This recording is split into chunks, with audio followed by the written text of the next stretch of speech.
Hello, welcome to yet another episode of the Urban Manifesto, which we've been bringing to you during this year through this pandemic because we think this crisis is a good time to reimagine our future for the better. As we rethink and reimagine how to recover from this crisis, we hope we can redraw the maps to build a more fairer, happier, healthier urban future. And those are the agenda that we've been bringing to you throughout the last 4 to 6 months in the Urban Manifesto. I'm Pratima Manohar from the Urban Vision, and I'm so thrilled to co host this with my colleague Lucy. And we've been thrilled to partner with Architecture Foundation on this important conversation. Thanks again for joining us, and I'm going to let Lucy introduce today's topic and our guest. Thank you, Prathima. Hello, everybody. Once again, it's lovely to be back again on Urban Manifesto. So we have called today's episode Design Innovation in the Regeneration of Urban Districts, because we're returning once again to one of our very key themes that we put under the spotlight at regular intervals, as you may have noticed. And that is the processes by which we can engage in positive change to districts and neighborhoods, both those that are newer and emerging and others in strong need of or on the way towards adaptation and retrofitting on whatever scale, depth that is. And since the pandemic struck, there's been a real wealth of faster track adaptive creative strategies for, and also huge amounts of debates about this vital subject. So you know that on Urban Manifesto, we don't look at trends alone. We analyze why things are happening and what can most productively be done about them. The future starts today, not tomorrow. And actually, I think that's not me, that's the Pope said that. So we're really delighted that our splendid guest today is Sowmya Parthasarathy, who is the Director of Integrated Planning at Arup, based in London. Sowmya's an architect and an urban designer with 25 years of global experience in the US, the UK, India, and the Middle East in the master planning and regeneration of urban districts and neighborhoods experiencing growth and change. And that's practically all of them. So before relocating to the UK, Sowmya worked for over a decade in San Francisco and New York on a diverse range of redevelopment projects. And overall, from her London base at Arup, she's been involved as a designer and advisor on a really impressive list of projects. And I can single out just two of them of huge value to mention.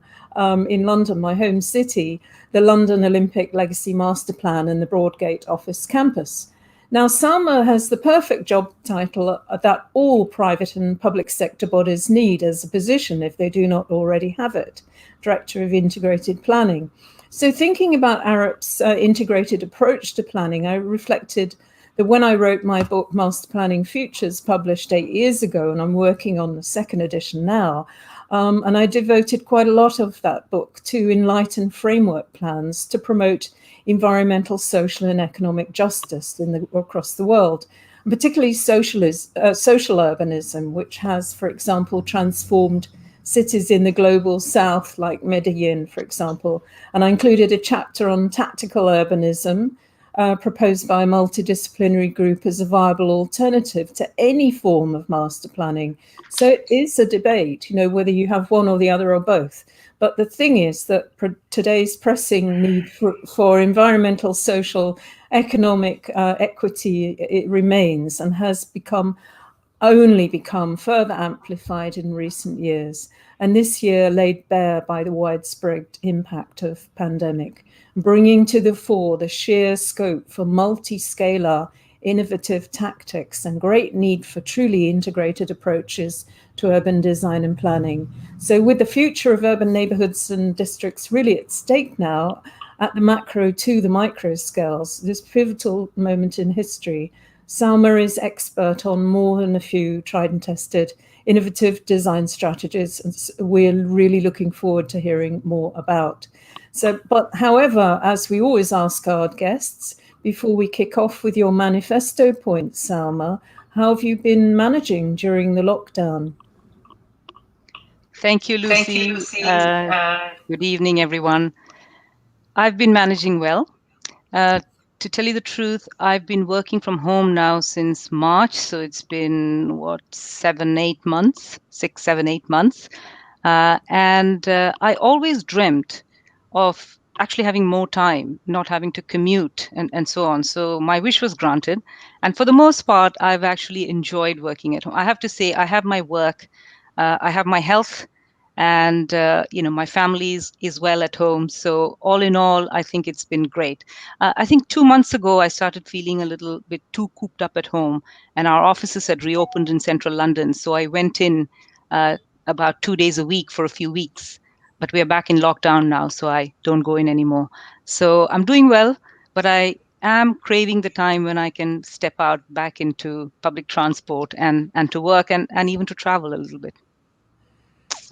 Ah, yes, we know that feeling so well. So, right, so let's get cracking with your manifesto. We're looking forward to hearing what you're going to say. Okay, thank you. You're going to share it. Okay, thank you. So the challenge you put forth to me was to propose a three-point manifesto for for design innovation in the regeneration of urban district. And what you see up on screen are my 3 points. And I have a few more slides after this, so and I'll go through them in order. So the first one, if you could give me the next slide, is the idea of the overlay city. And what that means, apologies, I can't see my slide, Pratima. Is it on the next one? Yes, thank you. What I mean by overlay city is that as designers and planners, we should consider the three axes of cities: place, use, and time. I think we are quite good at designing for place, we're good at designing for use, but sometimes I think we tend to forget that we need to design for the time dimension as well. Cities and places change over time. They change and are used differently at different times of the day, the week, the year. So I think we need to really think hard about the ephemeral things that bring cities to life.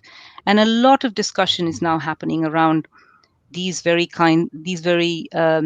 notions of ephemeral urbanism.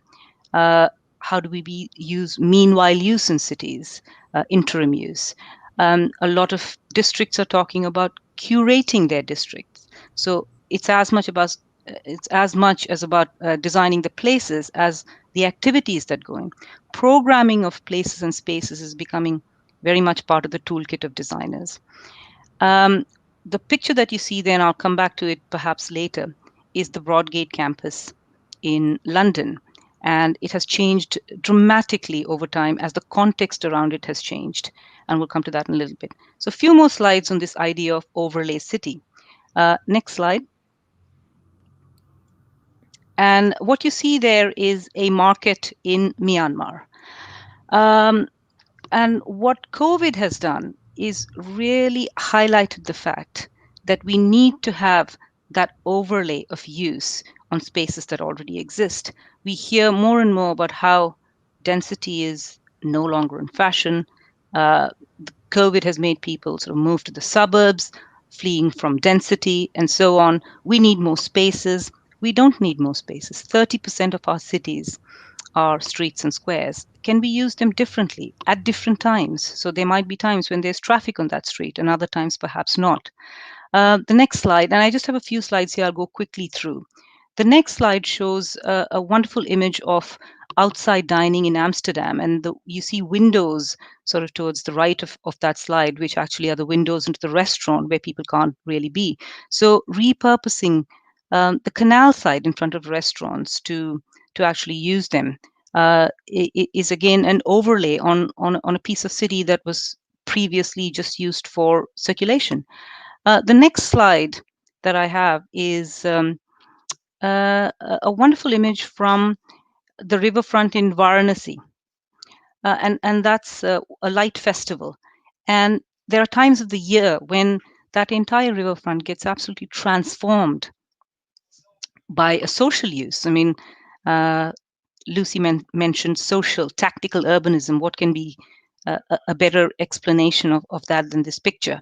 The next slide is from, again, an overlay, a digital overlay of a project that was done by the creative consortium of KMA in 3 towns in the UK. It was Gateshead, Middlesbrough, and Sunderland, where squares were just converted through light projections into sort of a field for play. And it wasn't advertised. People just were wandering around, saw it, and an impromptu sort of thing started happening in those cities. And the final slide in my idea about overlay city is this idea of the ability to transform these cities, particularly during crises.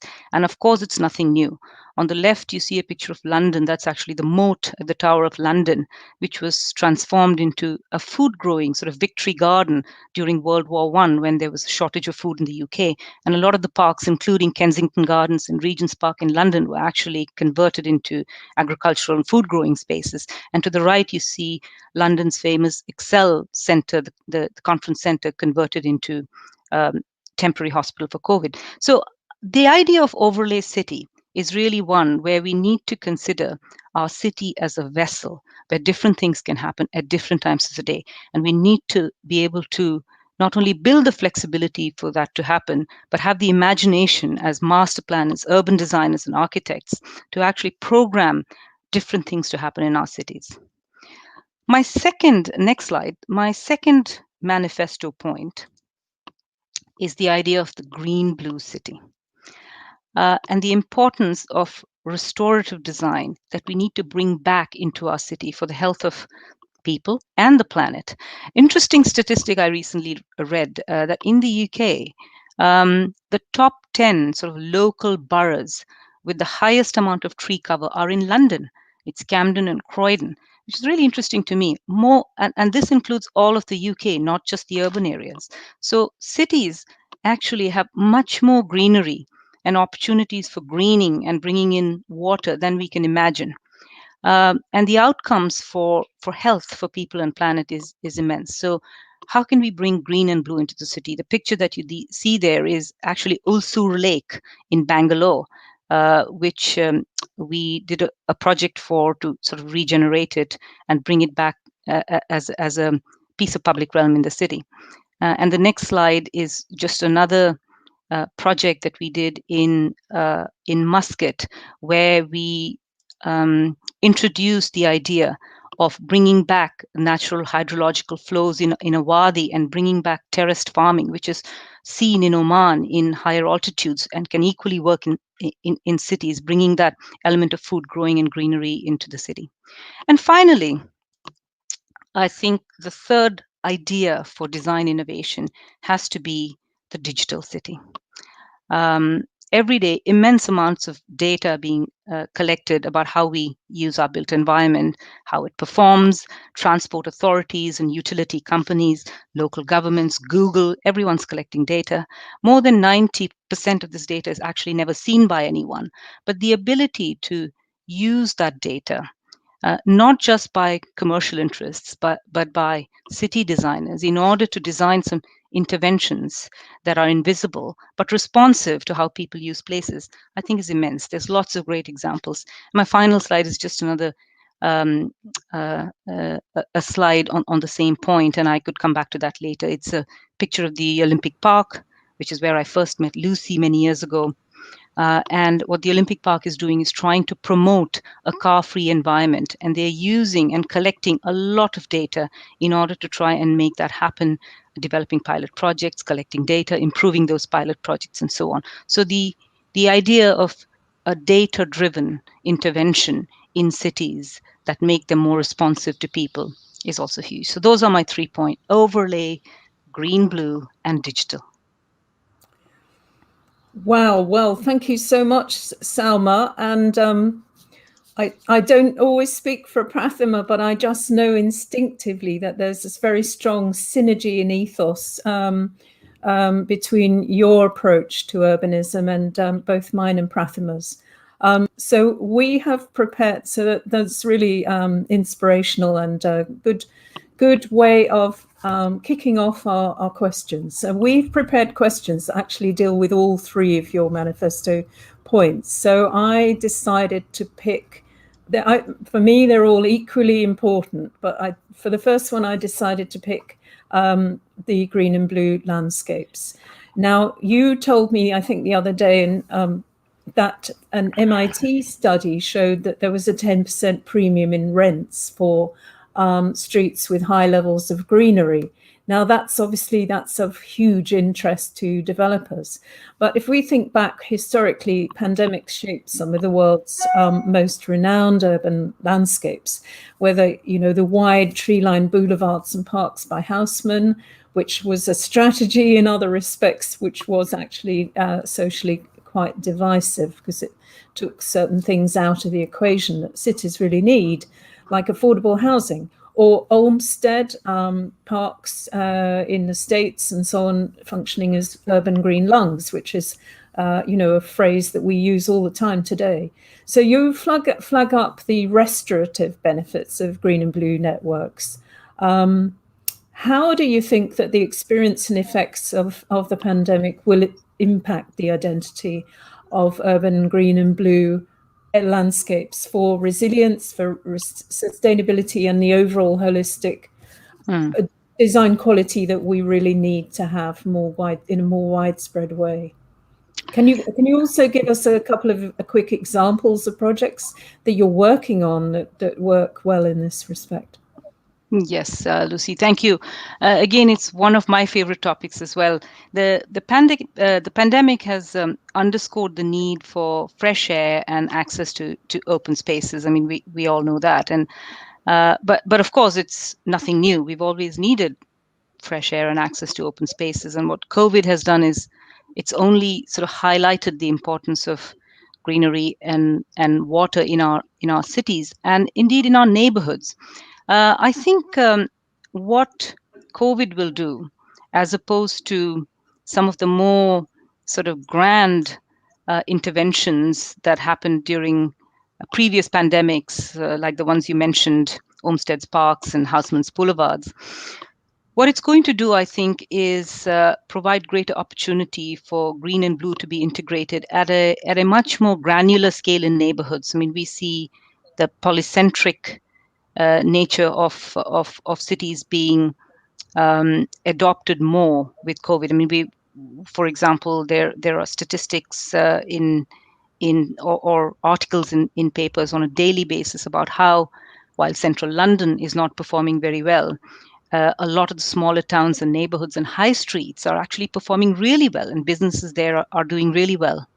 Not at the moment due to lockdown, but broadly during this period, people are staying more local. Ideas like the 15-minute city are being adopted more and more. So we will see more vegetation, parklets, pop-up parks, and sort of access to green spaces, cycling paths, and so on, at a more sort of local, granular scale, which is wonderful. However, I think what's great is the focus on green and blue infrastructure in cities, is that it'll help solve more than just the amenity problem and the pandemic related issues. So green and blue infrastructures and spaces have two types of benefits. One is it's an amenity for people, but also these are infrastructure systems that really will help us restore our land, water, and air at a planetary level. So topics and disciplines such as hydrology, ecology, biodiversity, landscape, soil health, these are all disciplines which weren't part of sort of the urban conversation before, are now absolutely integral to master planning and our understanding of how healthy places and healthy cities really work. So I'll give you two examples. You asked me for a couple of examples, and I'll just come back to the slides I had before. Ulsur Lake. So that was a project, and people in India are probably more familiar with the lakes in Bangalore. It was, Bangalore was considered a city of lakes. Actually, they were an interconnected system of tanks. that flowed into one another in a highly topographical city. But in recent times, because of sort of rapid and tremendous urbanization, these water systems have been built over, and there's regular news about lakes in Bangalore sort of bursting into toxic fumes or having fish deaths and so on. So the the fact that we have lost an understanding of the hydrology of that city is really leading to some of these problems. So when we started working on Ulsur Lake, our client, which was a local developer who was doing this as part of their CSR, wanted us to bring uh, the public back to Ulsur Lake and said, let's clean it up. Can you give us a little proposal? But the more we looked into it, we found that in order to improve the lake or access to the lake, you really needed to improve the water quality. And when we dug a little bit deeper, we found it wasn't really that you needed to clean the water through mechanical means. You really need to go to the source of the problem, which is further upstream and what was happening there. Anyway, long story short, we came up with 4 principles on how to rejuvenate the lake. And one was to clean the lake by looking further upstream to remove the source of what was polluting the lake. And then we had the idea of reactivating the lake. And then it was connecting the lake back into the city, and then looking at continuous engagement and governance of that. So, in some ways, when I say you need to bring green and blue back into the city, it's not just about planting some more trees or building more parks. You really have to look at the whole thing. Bringing back um, the function of the green and blue infrastructure, then bringing people to it in order to enjoy it, and thinking of how you sort of maintain it in the future so you don't make the same mistakes and build over it again. Um, and the only other project I would mention was Irfan, which I showed you, the city outside Muscat. It was a city for about 180,000 people, a new district by the Muscat International Airport. And again, the normal way of building in many of those areas was to basically flatten the land, to get rid of the wadis, which crisscross all the areas in that part of the world. Quite forgetting that the wadis actually play a very important hydrological role, especially during uh, rainy season when there's flash floods in these areas. So our approach was, let's keep the wadis, let's keep that water function, and let's use the banks of the wadis to actually terrace them up and grow food as the heart of as the heart of this new city. And I think these are the kinds of design interventions that not only bring benefit to people, but also help restore the land on which we are building. Great, fantastic. And a wadi is, was, as you said, is a dry riverbed, isn't it? But it's also at the same time, it's a swale, which is for storage, but also an infiltration trench system. Absolutely. One thinks it's a dry riverbed, but in fact, it plays so many roles in the health of that piece of land that it's, if you don't know and you just get rid of it and build over it, the consequent impacts are really scary.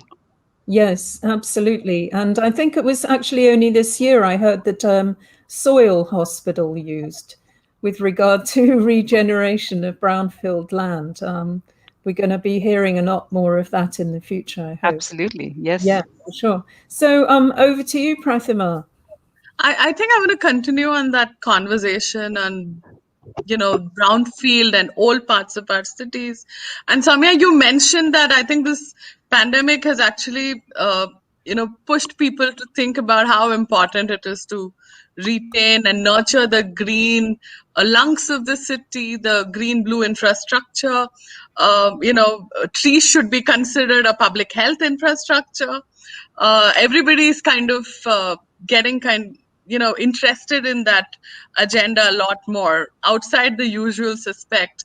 Even citizens have started to speak about these issues, and in the context of developing world, we've done a lot of things badly. As if you go through some of the newer districts that we've built, it's been built for cars and not for humans. And obviously it's time to kind of rethink some of those historic mistakes and build back better. So, can you tell us a little bit, about how you approach this type of challenge in your own work, and how can we retrofit existing neighborhoods to make them more healthier places to live in by, how do you bring cycleways, a pedestrian kind of culture, Hmm. regenerate the existing kind of assets within those communities, and how can we use design to encourage people to the community to use less car maybe. Yeah, it's a great question, Pratima. And if a few days ago someone asked me what is the biggest challenge to sustainable urbanism, and I thought about it for a bit, and I said it is about changing the way we move around our cities. And it's not just providing walking and pedestrian routes, but it's basically changing our behavior and approach on how we move through cities, and therefore how we build our cities. And importantly, the fact that much of this bad pattern has been baked into our cities already. So in the Western context, I would say uh, it's all the suburbs that we've built that people actually like to live in because of many other amenities that they offer, but are extremely car based. And whether you like it or not, you will be using your car most likely on a daily basis. In the India context, I would say a lot of people still walk and cycle. Maybe not so much the middle classes, but there's a massive part of the population that do that. But over there, what you find is you don't have pavements. I mean, things are not Yeah, well designed. There's no investment in the public realm. There's no requirement to actually build the pavements. And where they are there, there's other competing uses on the pavement. So you take your life in your hands if you have to sort of walk on the streets. Um, so I guess there are, depending which context you're talking about, the solution would be different. I mean, in India, I always say that somehow we need to put the agenda of building safe places for human beings and cyclists in our towns and cities. And partly it's design, but partly I think it's enforcement. And I think it just needs to become important enough for a few people to adopt that as an important thing. Um, uh, anyway, I won't say any more because in India, I think it's more about delivering that infrastructure rather than figuring out what it is. It's quite simple. You can go to so many places. I mean, my parents live in Chennai. I grew up in Delhi. I go to some places. Of course, New Delhi is quite nice. There are nice pavements, but you go to so many places and you say, where can one walk there? And I wouldn't be comfortable if my elderly parents, for example, went out on their own. So it's a matter of actually providing that and ensuring that it gets built, funded, built, delivered, maintained, enforced as places for people. In the Western context, I think it's really interesting. There's been more and more interest in the retrofit of suburbia. In fact, Arup's just um, done a piece of research called Towards Superbia, which is, superb suburbs, I guess.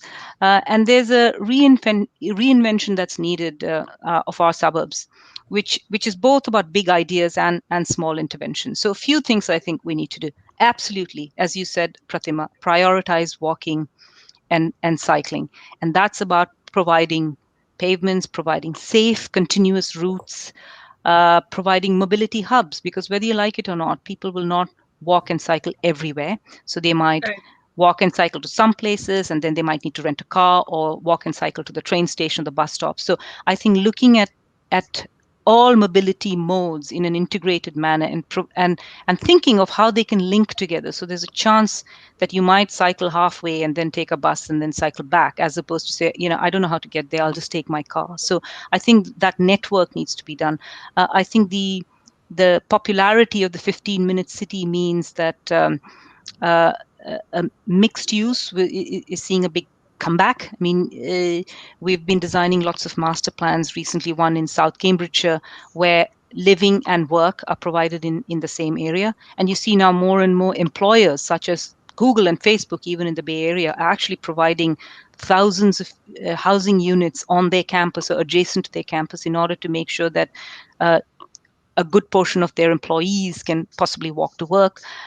We're designing lots of denser communities around stations. The UK is seeing a lot of rail infrastructure being built, East-West Rail, High Speed 2, and so on. So, taking that opportunity to build density even in more rural areas around stations, that would improve the chances of a modal shift towards walking inside. All this is really important, and it has to come hand in hand with behavior change. I think more people should be encouraged to cycle. There's in the UK, it's quite split. You can see there are certain groups which cycle and certain which don't, because it's just culturally not in them. But all that has to change, and many other things, like in the suburban areas. I think we need to rethink what the main streets are. At the moment, it's just some retail. I mean, maybe we need to bring arts and culture back into our suburban streets. So there's a whole life experience that people can have in suburbs, and it's not that's a dormitory community, and then I go to the city to work or to the theater or to do anything else.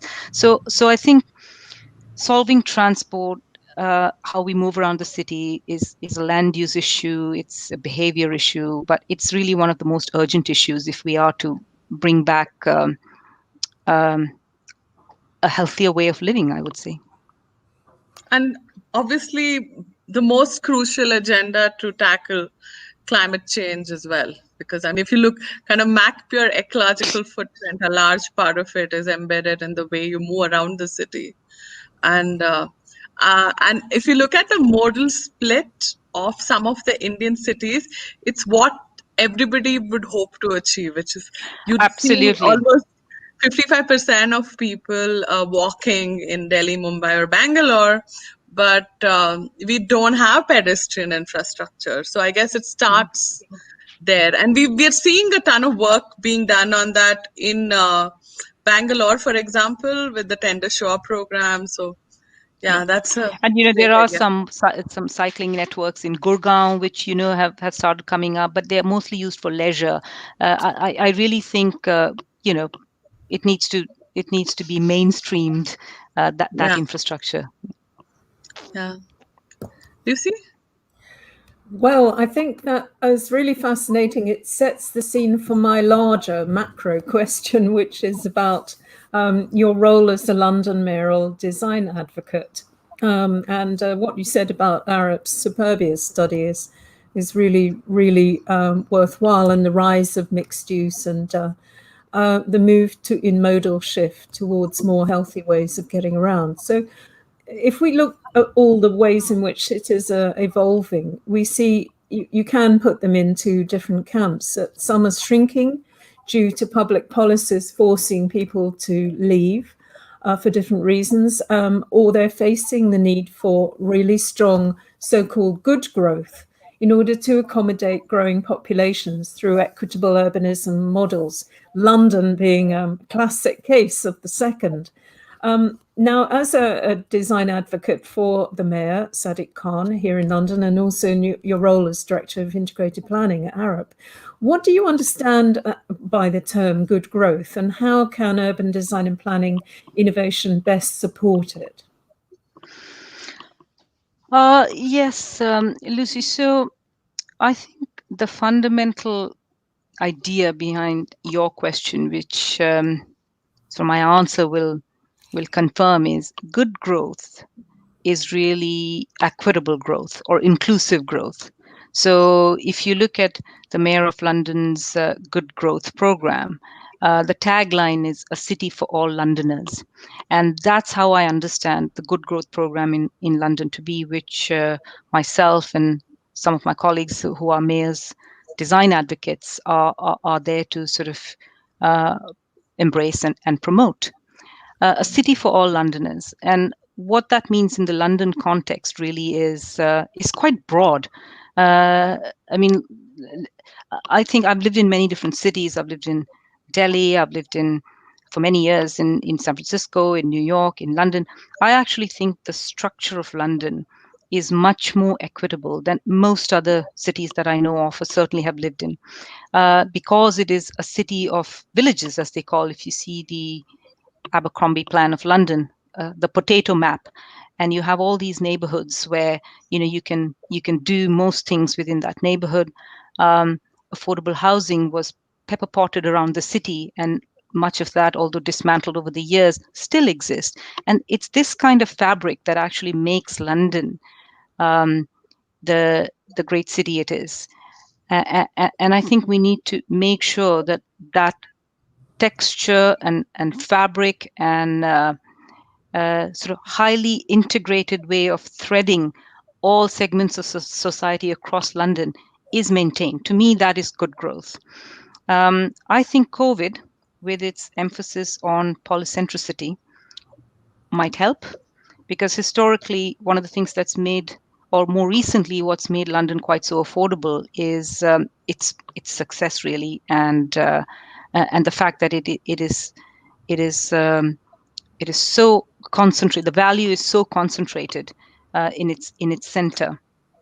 But I think with what urban designers and planners can now challenge themselves to think is, how do you take that energy and really split it out and spread it around London a little bit. I mean, London has wonderful neighborhoods in its outer zones as well. How do you densify those a little bit more? Not just by sort of building density, but also density of use, density in employment, density in leisure uses, and so on. So you start creating these little segments, and London is wonderfully connected radially by public transport. So I think at a macro level, just understanding that there's an opportunity now to look at a slightly more polycentric model of cities is, in my opinion, an element of good growth. Another point I would just like to sort of mention is, London is also an incredible nighttime economy. And I was really shocked to see that 1.6 million people in London work at night. And apparently 2/3 of babies are born at night. 4 a.m. is the most common time. Anyway, there's a lot of work that happens at night. So one of the pieces of good growth is to make London a friendlier, safer, and better city at night. And in fact, London is one of the cities, it's quite unusual, that has a night czar or a night mayor. And it also has a nighttime commission that has come up with some proposals for how to make London safer at night. So I think, again, talking about my overlay idea,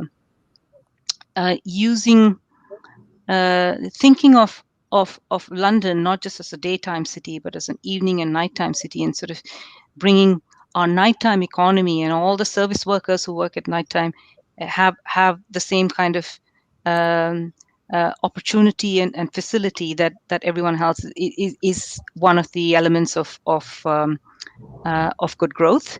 And the third point I would just make is this idea of meanwhile use. I mean, interestingly, we did a meanwhile use strategy for London, which will be launched in the next couple of weeks by the Greater London Authority. And it was done, interestingly, as part of the London Resilience Plan. So the acknowledgement that meanwhile use, which is putting temporary use in areas that are underutilized, is actually as much a matter of resilience for the city and for the communities that can use that space as anything else, is, I think, a real sort of new and wonderful way of thinking about good growth.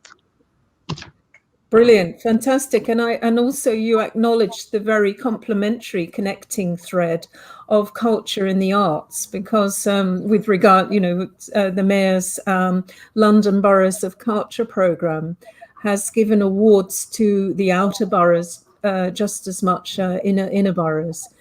So the year after next, this year largely, partly online, but the year after next will be Lewisham and Croydon, which are outer boroughs, and cultural impact awards to outer boroughs too. Yeah, So and I might, if I go to one of your previous questions, actually, Croydon has a wonderful award-winning guideline called the Suburban Design Guidelines, which is how do you densify in a very complementary manner some of the suburbs. And, to Pratima's earlier point, when you said Croydon, it suddenly came to mind. So yeah, well, I can't resist to tell you that my mother was a senior landscape architect working in Croydon, and when she left the office at 5:30 every day to go home to the family, there would be absolutely nothing happening. Streets totally dead. So we have invited Amy Lamy, the London Night Tsar, onto Urban Manifesto. She's very busy, as you can imagine, during the pandemic, but we do hope to make sure she's with us in the new year. So yes, absolutely. Prathima? I want to continue on the theme that we discussed on about people-centric cities and why walkability is so crucial to it. So, I mean, I walked through one of your neighborhoods that you designed and in London, Broadgate, and I did not know at that point in time it was a retail and office space because it had such a kind of vibrant civic heart, and it is. Some you developed the placemaking strategy for British Land. It's 32 acres in London City, the largest pedestrian neighborhood in the city. So tell us a little bit about the core principles and specific recommendations Yes. that you made to create that that agenda for Broadgate from Yeah. from being essentially an office retail development to becoming a dynamic, kind of lively, civic, urban common for the central London. Yeah. I mean, interestingly, Broadgate was built in I think 1985, and it was when the banks were denationalized and the American banks started coming into London, and they had the need for these very large office buildings, which with sort of secure infrastructure and so on. So at that time, the City of London didn't have that kind of building for the banks. So this complex was created at the northern edge of the city with a number of very large floor plate buildings looking inward into a sort of corporate, fairly private open space, turning its back on the east end of London, which at that time was, you really didn't want to look into it. I mean, it was a thriving place, but it wasn't quite like what it was at the moment. It was sort of the East End of it's in a London kind of environment. Anyway, so this was created a bit of a fortress. It looked out into the city to its south, turned its back to the north, which was the East End. And for many years, it was very, very successful. And I have to say, the original plan in 1985 was actually done by Arup. I wasn't there in Arup at that time, but it was an Arup designed master plan and Arup buildings originally. But again, over time, the city around it has completely transformed. So what was the slightly unsavory East End is now Tech City and Shoreditch and Spitalfields and so on. And suddenly Broadgate finds itself to be a fortress looking in the wrong direction. And what it wants to do, it wants to turn itself inside out. And that was the brief that British Land, which owns Broadgate, had for us. And I have to say, for many other design firms and architects and landscape architects who've been involved in this transformation at Broadgate, what we did was we helped British Land to just articulate some high level principles on what their approach should be to turn what they said Fortress Broadgate inside out. And they wanted Broadgate to transform from, in their own words, from a grey place full of grey suits into a vibrant heart of London. And so our placemaking strategy really had 4 pillars. And we said, first of all, you have to connect to the city. Because historically it was long buildings with very little entrance from the outside, all looking in. Well, now Crossrail is coming there. It's getting new stations. The city outside it is even more vibrant than Broadgate. So how do you turn it inside out? So how do you make those connections between buildings, through buildings, and so on? Connect. Number 2 was be a custodian of the city around you. So connect, C for custodian. And what it meant, what we said to British Land was, apart from the City of London, British Land is the largest landholder in that part in the city. We said you have enormous clout to make partnerships with Transport for London, with City and others, and really influence what happens to the streets and spaces around you in order to make your own campus successful. So there was proposals such as removing, Lucy would know this, TfL has a bus station right next to Liverpool on Sun Passage next to Liverpool Street Station, which goes right into Broadgate campus. Can we remove that so that place becomes much more pedestrian? Can streets like Broad Street and other streets become much more pedestrian friendly? So encouraging British Land to make those partnerships and really use their clout and their influence to make changes around them on property they don't own. So the third one was to create spaces. So there was opportunity within Broadgate to create new buildings. In fact, they have demolished and built a new building, 100 Liverpool Street, currently, and many other buildings around it. So create these new spaces, new buildings, new ground floors. And finally, the point that I made a bit earlier, to curate, which is the success of urban precincts, particularly large urban precincts that have the advantage of single ownership, is the ability to curate that space. So that's not just curation of what goes on their ground floor, the user experience, but also curate what happens in the open spaces. So Broadgate at the moment has the Circle, which is a round open space in the middle, and it has Exchange Square, and it has Finsbury Avenue Square. And they all three of them now have completely different personalities. One is very sunny, and there's food carts and pop-up tents all the time, hugely successful. They put screens up there during sporting events. The Circle is much more a food and beverage kind of place with restaurants spilling out, and Finsbury Avenue is again very much a little bit quieter. It has these temporary wooden structures around with cafes and things like that. So this notion that you can actually design what happens in your places, the activity during day, evening, and night, and through that enable a successful district is an important one. So there were these four pillars, and a lot of what they've been doing now, being delivered by many architects and landscape architects, are very much aligned with this strategy, and I think has had an incredibly positive, transformative effect on what was mainly an office complex, but now is really a destination for people.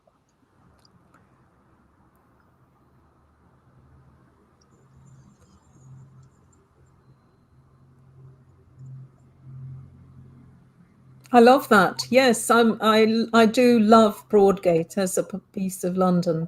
I think it's really going in the right direction. So Sowmya, next question. It's so clear that so many of the local authorities in the UK, since that's where we're both based, have recently been declaring climate emergencies, which is laudable of them, and moreover have been taking very rapid steps towards creating their own environmental, social sustainability strategies for particular projects.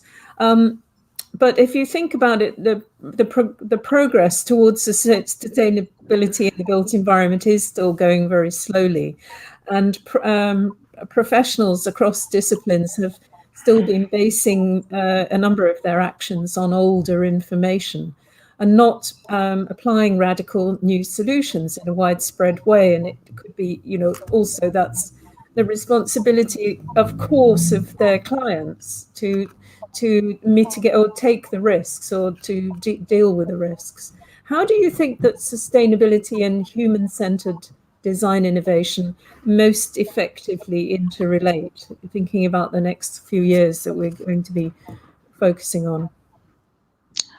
Yeah, that's a great question, Lucy. And I think there's still a bit of perceived dichotomy between designing for people and designing for planet.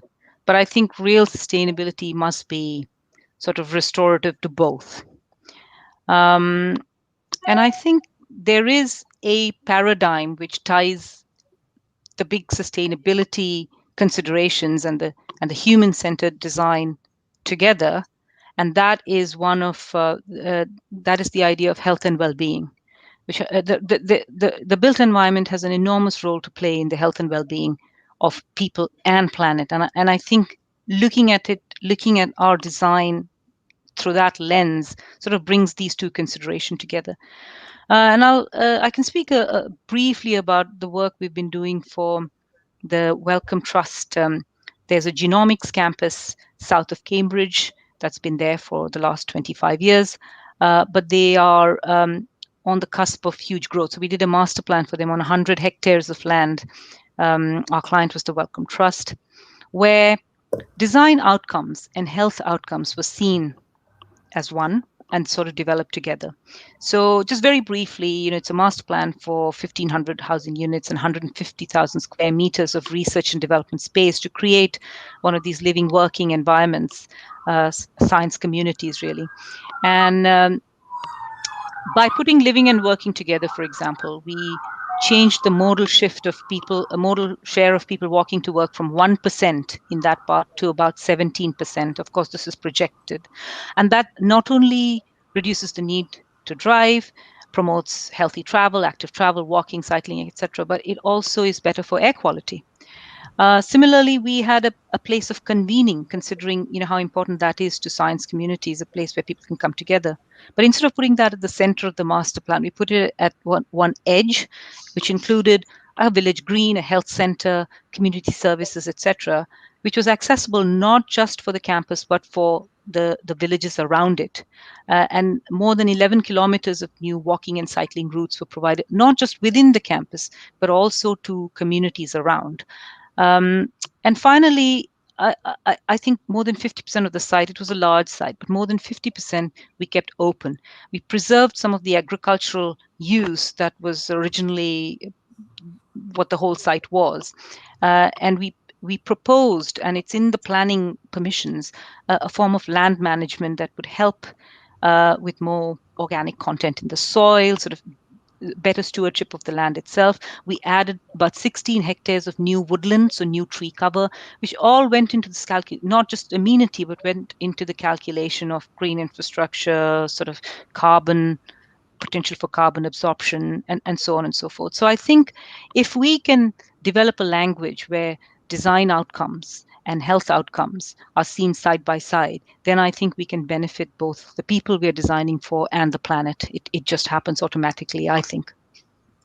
That's tremendous. I did hope that you would say that precisely. Fantastic. Thanks, Sowmya. Now we've got three of our. We could sit here for hours because your answers are just so fascinating. It's been a really, really stimulating conversation.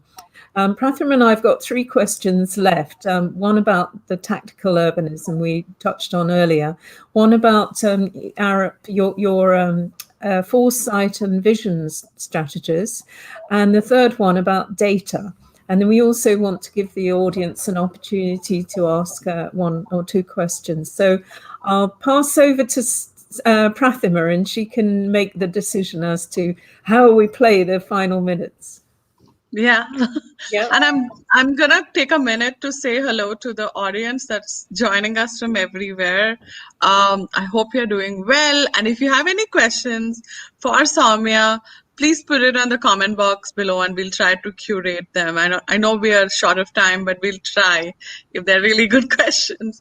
Sowmya, my next question to you is one of the points in your manifesto, which is the overlay cities and the need to keep things dynamic and flexible through simple and creative tactics. And that seems so relevant and fitting, especially now, as we've had to kind of repurpose large part of our cities to deal with this pandemic. And I guess this agenda is going to be so crucial to the agenda of resilient city in general as we move forward, when we continue to face challenges like pandemics and the climate emergency.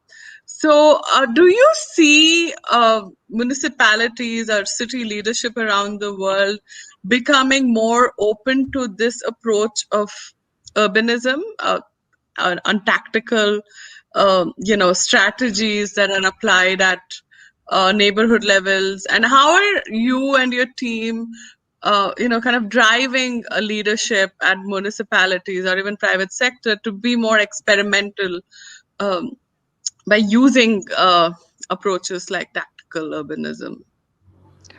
Pratima, our experience is certainly in the cities we're working on has been that most of the municipalities are absolutely open to this for one simple reason. I think they see it as the foundation for economic recovery. I mean, it's essential that they do something quickly and effectively because they need to. So we see lots of cities working on what they're calling recovery strategies, and there's been a lot of stuff done around changing travel modes, restriping streets, repurposing parking lots and parking bays, sort of redesigning office layouts and lobby arrangements and whatnot. And local authorities in the UK certainly have been super busy doing that, and many cities in the US as well that we've been aware of in New York in particular. The Greater London Authority, for example, are very open to new and flexible ways of using spaces and streets. They have an economic recovery board, which are considering all kinds of socioeconomic and design strategies on what to do. The meanwhile use strategy that they did, it started obviously before COVID, but it is a sort of an important strategy to help in recovery going forward. We've been working with a lot of them to sort of imagine and design possible interventions based on places and spaces that they want activated. I would say, Arup is one of the delivery partners for something called the Towns Fund, which is a UK government funding initiative of up to £3.5 billion, and 101 cities across the UK have been selected to make a proposal to get funding up to £25 million each for sort of doing something with their town centres or something for or capital projects for their benefit. Many of them are turning now to recovery strategies, and we are sort of advising many of these cities in how they can write that investment plan and get that funding. So helping them a little bit think through what the strategy would be and so on. We've seen lots happening in other cities in the world. I mean, Milan, for example, has a program called Open Streets, which they're converting 22 miles within their city into new cycle paths. San Francisco has a program called Slow Streets, which is an initiative where in a timed basis they calm traffic on different more than 20 corridors within the city. Actually, Arup is doing helping the city of Cardiff with a recovery strategy where they are proposing at the moment, while they get through this, a one-way system of movement through their cities for both pedestrians and cycles. There are pop-up parks and parklets, which is coming up in many different places. I mean, Arup in outside our own office, we designed what's called we call it Fitzpark. It's a small parklet that takes up 2 or 3 parking bays, and we put some vegetation planting benches, and it's had an incredible impact. Small investment, huge impact. Cities like Denmark, countries like Denmark are looking at restarting schools in places like museums, parks, even graveyards. Tower hamlets are putting up tents for pop-up schools. So there's really lots of stuff happening, and it goes back to creatively using places that we have. And I think if you consider that it's essential to economic recovery, you will see that cities are willing to try a lot of things, waive complex permitting requirements and so on, so things can happen. It's so nice to see some of those lighter, quicker, cheaper approaches to making change happen. And I hope that we'll see some long-term kind of changes in some of these cities towards better using these tactics. I'm always excited to see those images, especially the one that you showed of Myanmar, where the local kind of farmers came together, created a tactical plan to deal with this health crisis and still keep the local economy going. It's amazing. Absolutely. Lucy. Right. Okay. Well, the very last question will be about data, and that's Prathima's going to be asking that one. But I want to quickly slip in my original question, which is about the very valuable work that you do with Arup as part of the team on the very first thing before dealing with things like resource and environmental degradation, which is to when your clients ask you to devise a vision through foresight and testing. So to keep things simple and streamlined, what is inevitably the very first thing that you do when a client has commissioned you to create a vision for a project? What would happen as quickly as possible to move things forward? So Arup's recent, we've redone our sort of company mission, whatever you call it, and it is sustainability is everything. And it doesn't matter which discipline you're in. I think that is the foundation of what we do. So more and more, I'm finding when clients are asking us to develop a vision for them, we start with a workshop that's centered around the UN Sustainable Development Goals. Because if you've read them, there are 17 goals, and they cover pretty much everything. And it's not that everything is always relevant for every project, because the goals are things like no poverty and all the way to sustainable communities with things like clean energy thrown in between. So it's anything from quite existential to quite practical. But we use that often in a dialogue with our clients to see what really is important, which of those goals are relevant to the project, and where we have an ability to make positive change for the project, for the community, for the planet. And we usually find a handful of those goals, which then gives us a real sort of basis for developing the vision and strategy. We also have a huge amount of investment in research within Arup. So depending on which project it is, we would dig into um, our research. So, I mentioned Wellcome Trust Genome Campus. We've done incredible amount of research on campuses of the future and the future of labs, for example, and we will draw upon much of that research in order to then further develop our vision. So those are two things I say we would do consistently as a methodology for our projects.